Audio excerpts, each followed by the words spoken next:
time you walk into the room, got me feeling crazy, shot my heart boom boom.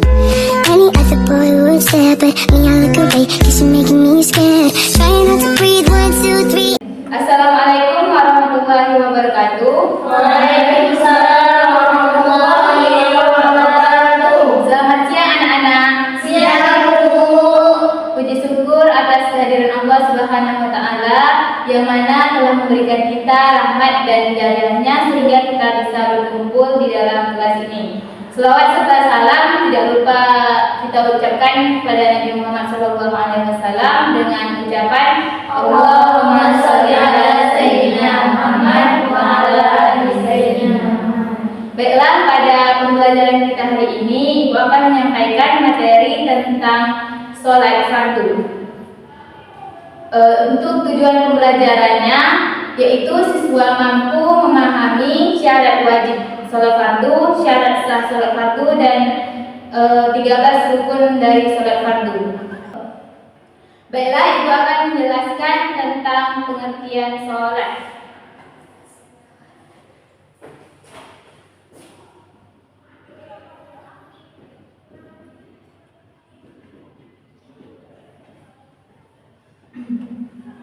Sebelum kita masuk tentang sholat fardu, Ibu akan menjelaskan tentang sholat.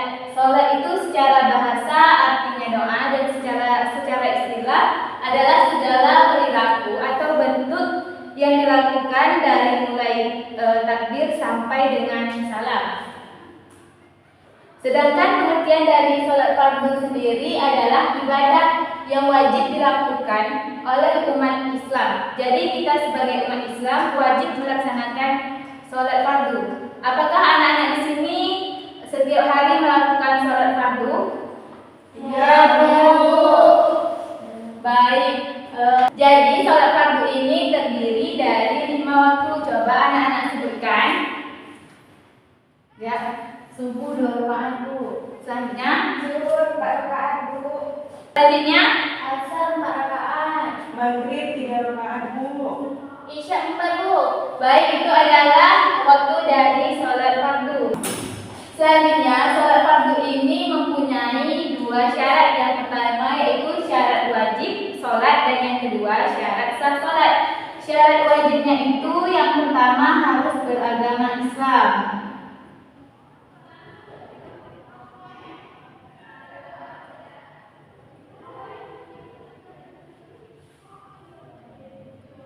Maksud dari beragama Islam di sini, kita sebagai umat Islam wajib mengerjakan sholat fardu, karena ketika kita meninggalkan sholat fardu maka kita akan berdosa. Yang kedua ada balik. Maksud balik di sini adalah orang yang sudah dewasa. Bagi perempuan, balik di sini sudah mengalami menstruasi, dan bagi laki-laki balik di sini adalah sudah mengalami mimpi basah. Yang ketiga berakal. Maksud berakal di sini adalah orang yang sehat jasmani dan rohani. Jadi jika ada orang yang sedang mabuk atau orang gila, itu bisa meninggalkan sholat fardu. Selanjutnya yaitu syarat sah sholat. Syarat sah sholat itu ada 5. Yang pertama suci dari hadas dan nifas. Jadi bagi perempuan yang sedang haid, dia boleh meninggalkan sholat. Yang kedua suci badan, pakaian, dan tempat.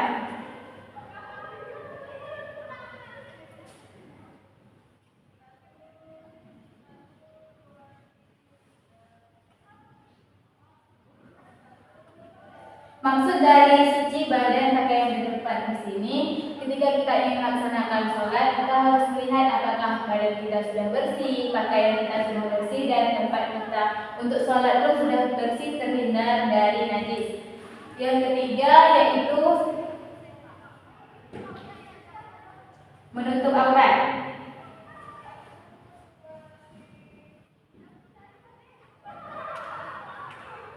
Menutup aurat di sini maksudnya bagi perempuan jika ingin melakukan sholat maka auratnya dimulai dari seluruh tubuh kecuali muka dan telapak tangan. Dan bagi laki-laki auratnya dari bawah pusar sampai ke bawah lutut. Yang keempat, menghadap kiblat.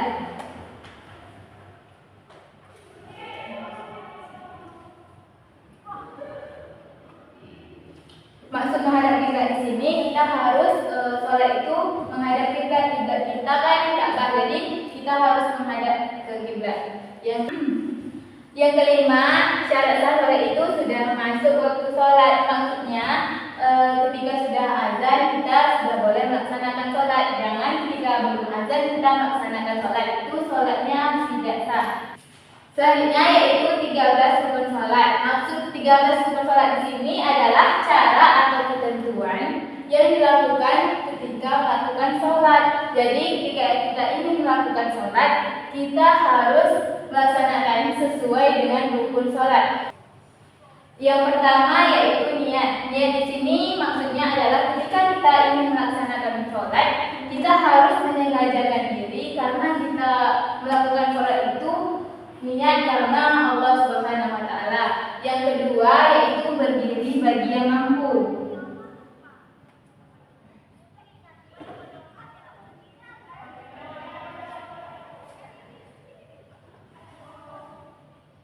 Maksud dari berdiri bagi yang mampu, ketika kita melaksanakan sholat, ketika kita sedang sehat, kita boleh berdiri. Tetapi ketika kita sedang sakit atau tidak enak badan, kita boleh melakukan sholat itu dengan duduk dan berbaring. Yang ketiga yaitu takbiratul ihram.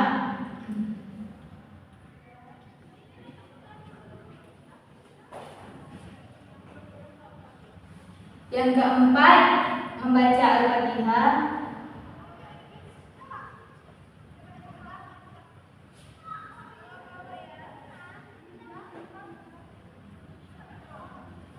Yang kelima, rukuk dengan tumaninah.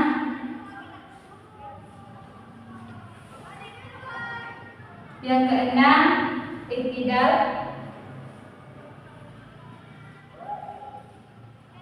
Yang ketujuh, sujud.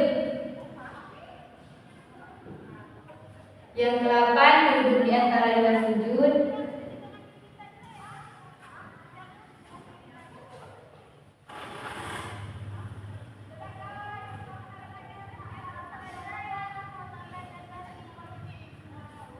Yang kesembilan, duduk tasyahud.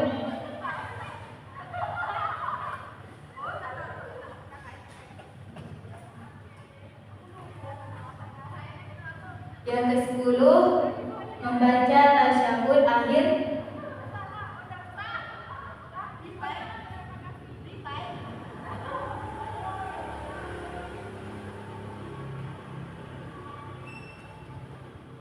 Yang ke-11,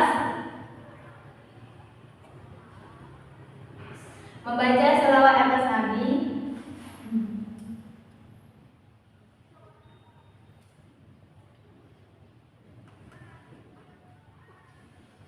Yang ke-12, salam.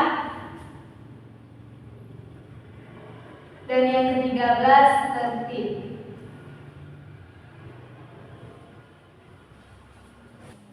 Baiklah anak-anak, itu tadi materi kita tentang sholat fardu.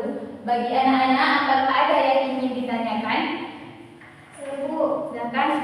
Bu, hukumnya meninggalkan sholat fardu ini apa, Bu?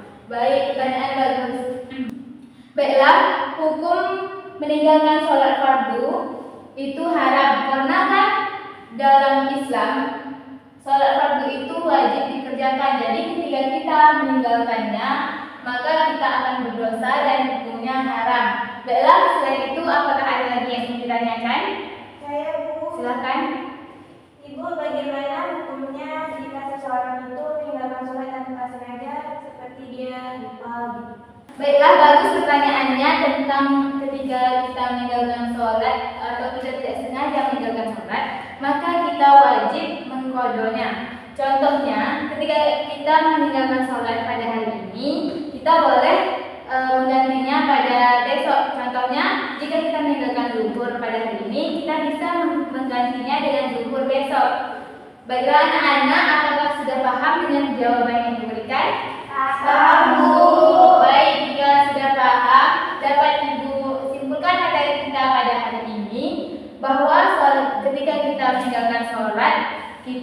boleh menggantikannya di esok hari atau dengan mengkodok. Dan ketika kita sengaja meninggalkan sholat dan kita tidak mengerjakannya, maka kita akan berdosa dan hukum meninggalkan sholat itu haram. Baiklah, dapat Ibu simpulkan materi kita pada hari ini. Sholat fardu itu memiliki 3 syarat wajib dan memiliki 5 syarat sah sholat. Dan ketika kita ingin melakukannya, kita harus sesuai dengan rukun sholat, maka sholat yang kita kerjakan bisa diterima oleh Allah Subhanahu wa Ta'ala. Baik, itu tadi materi kita tentang sholat fardu. Ibu sangat berharap anak-anak menerapkan di kehidupan sehari-hari. Baik, Bu. Baiklah, jika tidak ada yang ingin ditanyakan lagi, Ibu tutupkan materi kita pada hari ini dengan mengucapkan hamdalah. Alhamdulillahirobbilalamin. Lebih dari kurang Ibu mohon maaf. Ibu akhiri dengan wabillahi taufiq wal hidayah. Wassalamualaikum warahmatullahi wabarakatuh.